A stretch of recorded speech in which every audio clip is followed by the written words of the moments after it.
Astro సిండికేట్లో మీ personal and business promotions కోసం కింది నెంబర్కు కాంటాక్ట్ చేయండి.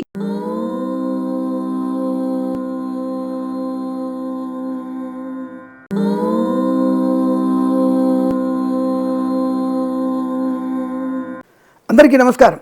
రైతుల క్షేమమే మన దేశానికి రక్ష.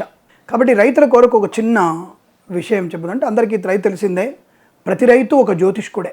ఎందుకంటే రైతుకి ఎప్పుడు వర్షం పడుతుంది, ఎప్పుడు ఆరుగాలం వేయాలి, ఎప్పుడు మనకి ఏ పంటలు వేస్తే మంచిది అనేటువంటి విషయాలు స్పష్టంగా తెలుసు వాళ్ళకి. అయితే అందరి కోసం కాకుండా కొత్తగా ఉన్నటువంటి యువ రైతులు ఉంటారు కదా, వాళ్ళకు కొన్ని విషయాలు చెప్పాలి కదా మనం. కాబట్టి ఆ విషయాలు చెప్పడానికి డొల్లు కర్తరి నిజ కర్తరి అని ఉంటుంది. కాబట్టి ఈ డొల్లు కర్తరి 4వ తేదీ మే 4 నుంచే డొల్లు కర్తరి ప్రారంభమవుతుంది. 11వ తేదీ నుంచి నిజ కర్తరి ప్రారంభమవుతుంది. కర్తరి అంటే ఈ రవి అనేవాడు నక్షత్రం యొక్క ప్రవేశము చెప్తాను మనం. అంటే కృత్తికా నక్షత్రం రోహిణి నక్షత్రం వరకు వెళ్ళడం అనేది జరుగుతూ ఉంటుంది.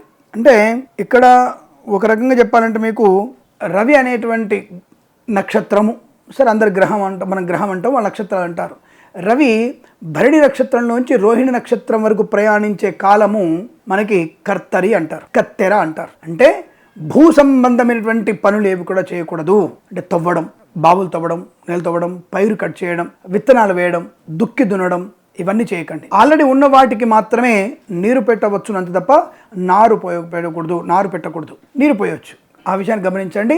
11వ తేదీ మే నుంచి నిజకర్తరి ప్రారంభం. అసలు ఏమాత్రం మన పంటలకి క్షేమోదాయం కాదు. కొత్త పంటలు వేయకూడదు. వడ్రంగి పనులు కానీ ఇతరత్ర పనులు కానీ ఏవి కూడా భూ సంబంధమైనటువంటి ట్రాక్టర్లు ఉంటాయి కదా, దుక్కి దున్నడానికి ట్రాక్టర్లు కొనొద్దు, రిపేర్లు చేయించొద్దు, ఇది కూడా చెప్పబడింది మరి. కాబట్టి ఇవన్నీ కూడా ఈ భూ సంబంధ వ్యవసాయ సంబంధించినటువంటి పనులు ఏవి కూడా మే 4వ తేదీ నుంచి 28వ తేదీ వరకు, మే 28 వరకు ఎట్టి పరిస్థితుల్లో మీరు ఈ కర్తరి, డొల్లు కర్తరి మరియు నిజ కర్తరి ఉంటుంది. కాబట్టి ఆ కర్తలు అటువంటివి చేయకూడదు. దానివల్ల మీకు ప్రమాదమే, ఏమాత్రం లాభం ఉండదు. ఇక్కడ ఆ విషయాన్ని గమనించుకోండి. ఏదో ఆకుకూరలు లాంటివి, వాటిని ఏదో సులువుగా పండేటువంటి పంటలు, పైన పండే పంటలు తప్ప మీరు దుక్కి దున్ని విత్తనాలు వేసే పంటలు మీకు నష్టాన్ని కలిగిస్తాయి. ఆ విషయాన్ని గమనించండి. కర్తరిని తప్పకుండా పాటించాలి. శుభమస్తు.